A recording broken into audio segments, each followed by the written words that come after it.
আজকের এই বিশ্লেষণে আপনাদের সবাইকে স্বাগত। চলুন কোনোরকম ভূমিকা ছাড়াই আজ সরাসরি মূল আলোচনায় ঢুকে পড়ি।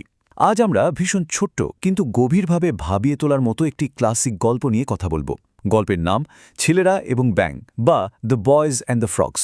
প্রথমবার শুনলে মনে হতে পারে আরে এ তো ছোটবেলার সাধারণ একটা রূপকথা, কিন্তু না, একটু তলিয়ে দেখলেই বুঝবেন এর ভেতরে লুকিয়ে আছে দারুণ শক্তিশালী একটা বার্তা। মূলত আমাদের কোনো কাজের পেছনের উদ্দেশ্য আর তার সত্যিকারের প্রভাব, এই দুটোর মধ্যে যে আকাশ পাতাল তফাৎ থাকতে পারে, গল্পটা আমাদের চোখে আঙুল দিয়ে সেটাই দেখিয়ে দেয়। আমরা দেখব কিভাবে একদম সাধারণ একটা কাজ দুটো আলাদা দৃষ্টিভঙ্গি থেকে সম্পূর্ণ ভিন্ন রূপ নিতে পারে।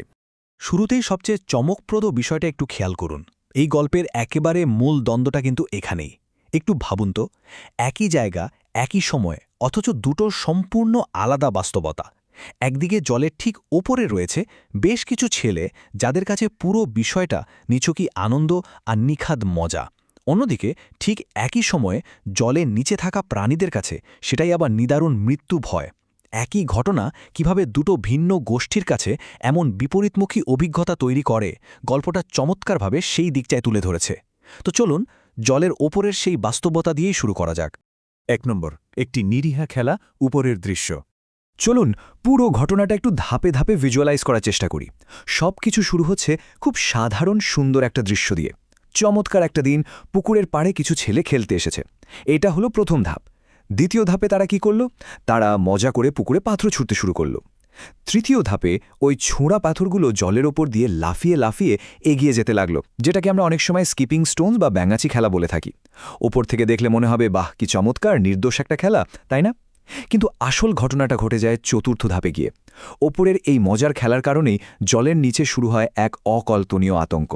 এখানে সবচেয়ে গুরুত্বপূর্ণ পয়েন্টটা হলো, মূল গল্পে কিন্তু খুব স্পষ্টভাবে বলা হয়েছে যে ছেলেরা জলের নিচের এই আতঙ্ক সম্পর্কে ছিল সম্পূর্ণ অজ্ঞ। মানে একটু খেয়াল করে দেখুন, তাদের কোনো খারাপ উদ্দেশ্য বা আক্রোশ ছিল না। তারা ইচ্ছে করে কাউকে আঘাত করতে চায়নি। তারা তো স্রেফ হাঁটছিল আর খেলছিল। কিন্তু এখান থেকে আমাদের যে বিষয়টা বুঝতে হবে তা হলো, কোনো কাজের পেছনে খারাপ উদ্দেশ্য না থাকলেও তার ফলাফল কিন্তু মারাত্মক হতেই পারে। আমরা অজ্ঞ ছিলাম বা আমরা বুঝতে পারিনি, এই অজুহাত দিয়ে কিন্তু কাজের ক্ষতিকর প্রভাবকে মুছে ফেলা যায় না। 2 নম্বর, জলের নিচের আতঙ্ক, লুকানো বাস্তবতা। এবার চলুন জলের নিচের পৃথিবীতে একটু উকি দেওয়া যাক। ওপরের ওই শান্ত পুকুরটা আসলে কি? ওটা হলো একটা ব্যাঙ পরিবারের আস্তানা। ছেলেদের ছোড়া ওই ছোট্ট ছোট্ট পাথরগুলো জলের নিচে থাকা পরিবারটার কাছে কেমন ছিল জানেন? যেন এক একটা বিশাল মরণাস্ত্র, প্রচণ্ড বেগে ধেয়ে আসছে।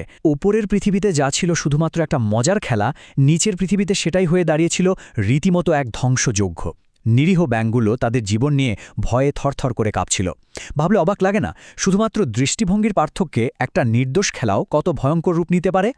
গল্পের এই নির্দিষ্ট শব্দগুলো একটু খেয়াল করুন, দয়া ভিক্ষা করে। এই ছোট্ট একটা কথা ব্যাঙদের চরম অসহায়ত্ব আর মরিয়া অবস্থাকে কতটা নিখুঁতভাবে ফুটিয়ে তোলে।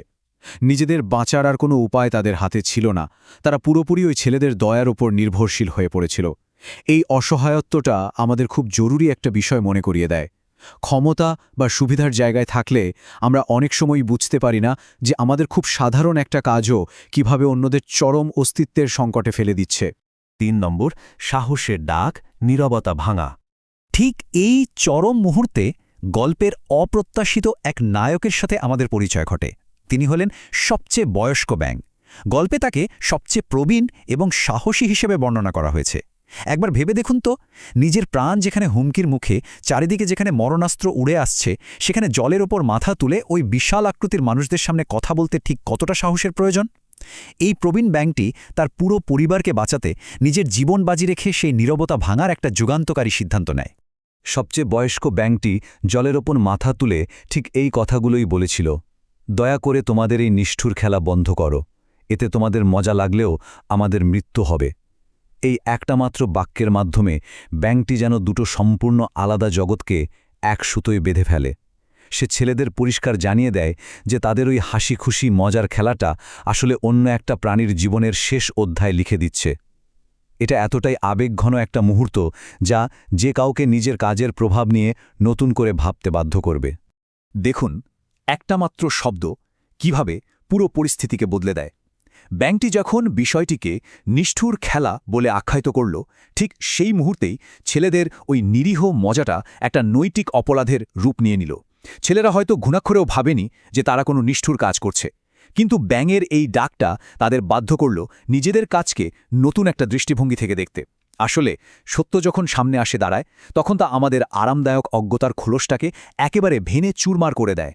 4 নম্বর, দৃষ্টিভঙ্গির পার্থক্য, উদ্দেশ্য বনাম প্রভাব। চলুন পুরো সমীকরণটা একটু পাশাপাশি সাজিয়ে দেখি। কাজের দিক থেকে ছেলেরা স্রেফ পাথর ছুঁড়ছিল, কিন্তু ব্যাঙদের কাছে সেটাই ছিল উড়ে আসা মরণাস্ত্র। আবেগের দিক থেকে ছেলেদের মাঝে ছিল আনন্দ আর হাসি, অথচ ব্যাঙদের মাঝে ছিল শুধুই আতঙ্ক আর কাঁপুনি।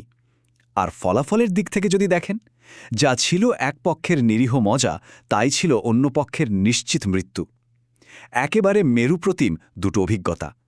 এটা অত্যন্ত স্পষ্টভাবে প্রমাণ করে যে অজ্ঞতা থেকে জন্ম নেয়া কোনো কাজও কিভাবে চরম নিষ্ঠুরতায় রূপ নিতে পারে।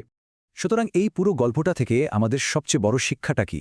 শিক্ষাটা হলো, একজনের নিরীহ মজা অন্যজনের সম্পূর্ণ ধ্বংসের কারণ হতে পারে। কোনো কাজের ফলাফল বিচার করার সময় কাজটা কী উদ্দেশ্যে করা হয়েছিল তার চেয়ে অনেক বেশি গুরুত্বপূর্ণ হল কাজটা প্রভাব কার ওপর এবং কিভাবে পড়ছে। আপনার উদ্দেশ্য যত ভালো বা নির্দোষী হোক না কেন, সেটা যদি অন্যের ধ্বংস ডেকে আনে, তবে প্রভাবের পাল্লাটাই কিন্তু সবসময় ভারী থাকবে। আজকের এই বিশ্লেষণের একেবারে শেষে এসে আমাদের সবার একটা অত্যন্ত জরুরি প্রশ্ন নিজেদেরকে করা উচিত। যখন আমরা এমন কোনো কাজ করি যেটা আমাদের কাছে শুধুই মজা বা আপাতদৃষ্টিতে একেবারে নিরীহ বলে মনে হয়, তখন কি আমরা একবারও ভেবে দেখি আমাদের অগোচরে জলের নিচে কে এর মূল্য চোকাচ্ছে? আমাদের নেওয়া কোনো পদক্ষেপ, আমাদের বলা কোনো কথা বা আমাদের কোনো উদযাপনের কারণে অন্য কেউ কি নীরবে ক্ষতিগ্রস্ত হচ্ছে? এই গল্পটা আমাদের শুধু সহানুভূতিশীল হতেই শেখায় না, বরং চারপাশের না দেখা প্রভাবগুলো সম্পর্কে আমাদের সচেতন হতেও বাধ্য করে। আশা করি আজকের এই আলোচনা আমাদের সবাইকে এই বিষয়টা নিয়ে নতুন করে ভাবতে সাহায্য করবে।